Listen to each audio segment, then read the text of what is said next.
এমন কত মানুষ আছে যে ৬০ বছর ধরে নামাজ পড়তেছে। তাহলে চিন্তা করেন, যে লোকটা ৬০ বছর ধরে নামাজ পড়তেছে তার কোনো নামাজই আল্লাহর কাছে কবুল হয় নাই। Islamic voice, follow Islam as your lifestyle.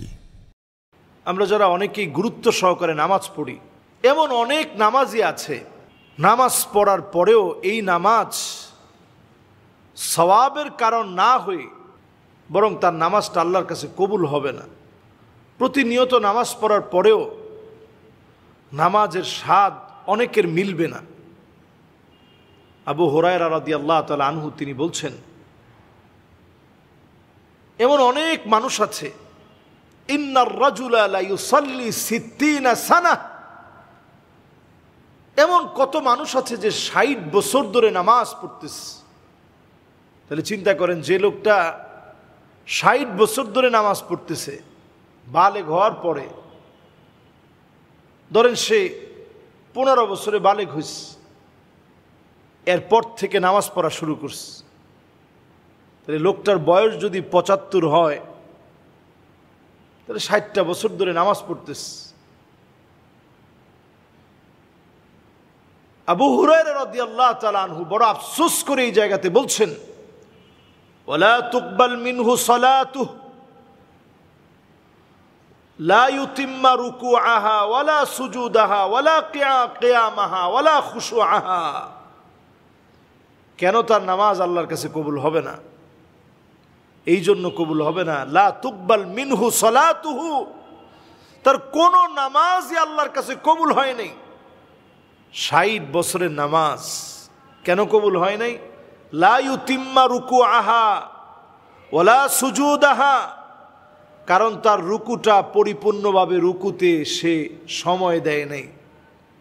ওয়ালা সুজুদাহা, পরিপূর্ণভাবে সেজদা দেয় নাই।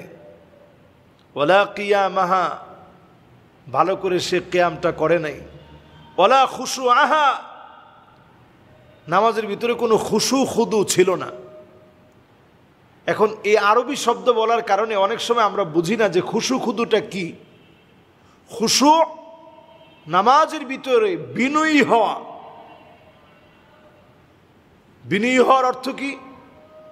মনটাকে একেবারে একনিষ্ঠ করে আল্লাহর সামনে সঁপে দেওয়ার জন্য নিবেদিত করা, এর নাম খুশু।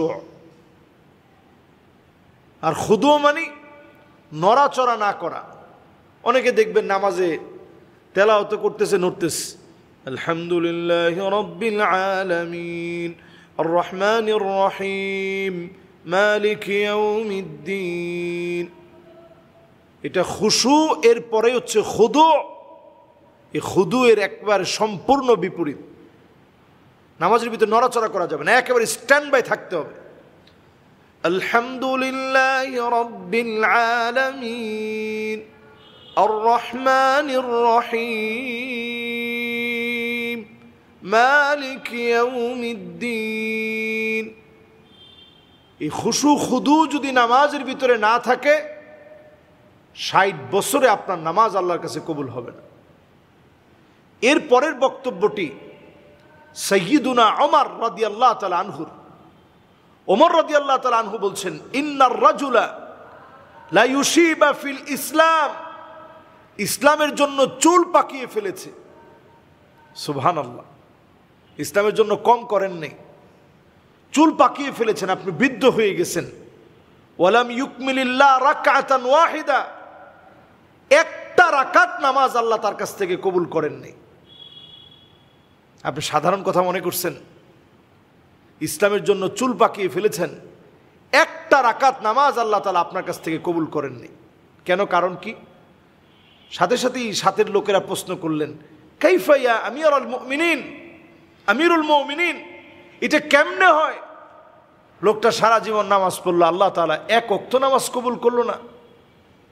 সঙ্গে সঙ্গে তিনি বললেন, লা ইউতিম্মা রুকুআহা ওয়ালা সুজুদাহা, রুকু সেজদা ভালোভাবে করে নাই। আমরা রুকু সাজদাটা এমনভাবে করব, রুকুতে গিয়ে এত লম্বা সময়টা দেওয়ার চেষ্টা করব, পরিপূর্ণভাবে রুকুটা করব, সেজদাটা করব, না হলে নামাজ আল্লাহর কাছে কবুল হবে না।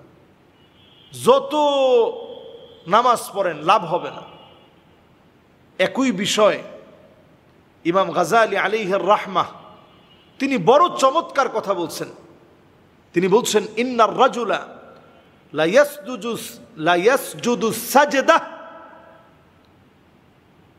ইমাম গাজালি আলাইহির রাহমাহ তিনি বলছেন ইন্নার রাজুলা লা ইয়াসজুদু সাজদা।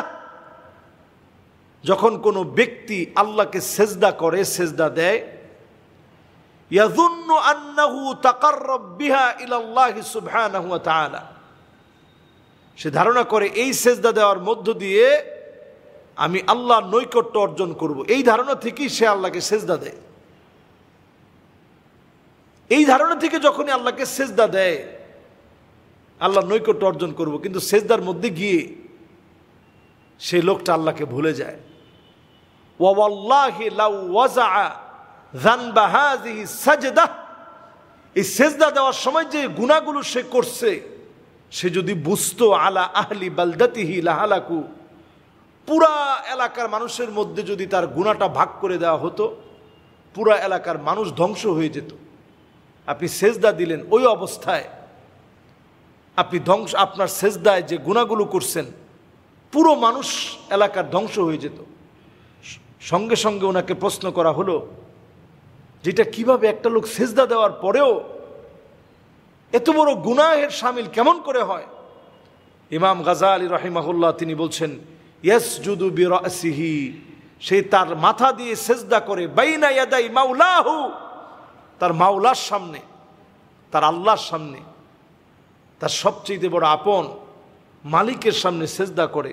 ওহুয়া মুনশাগিলুন বিল্লাহি ওয়াল মাআসি ওয়াশ শাহাওয়াত ওয়া হুব্বিদ দুনিয়া, তার মনের ভিতরে থাকে দুনিয়ার লোভ, তার মনের ভিতরে থাকে শাহাওয়াত, যৌন চর্চা, তার চিন্তা পরিশুদ্ধ হয় নাই, তার মাথার ভিতরে খারাপই ঘুরে, চিন্তার ভিতরে গুনার কথা বারবার জল্পনা কল্পনায় আসে।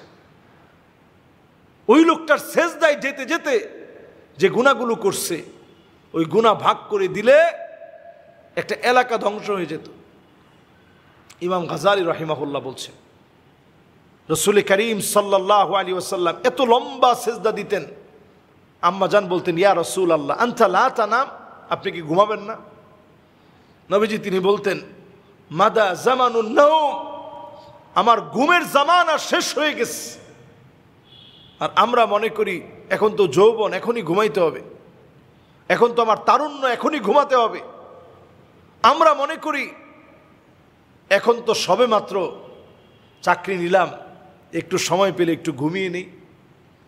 এরপরে যখন বৃদ্ধ হয়ে যায় চিন্তা করি এখন না ঘুমালে শরীর ঠিক থাকবে না। অথচ আল্লাহর হাবিব বলতেন মাদা জামানুন নাওম, আমার ঘুমের জমানা শেষ হয়ে গেছে।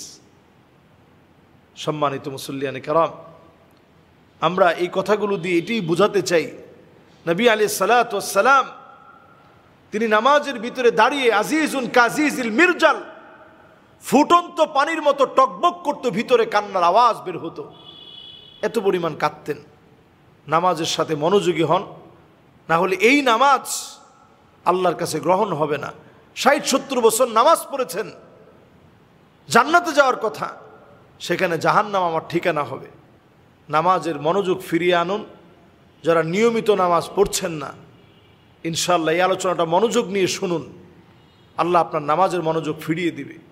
আল্লাহ আমাদের প্রত্যেকটা সাজদা আল্লাহর জন্য, রুকুগুলো আল্লাহর জন্য আল্লাহ কবুল করুক। আসসালামু আলাইকুম ওয়া রাহমাতুল্লাহি ওয়া বারাকাতুহু।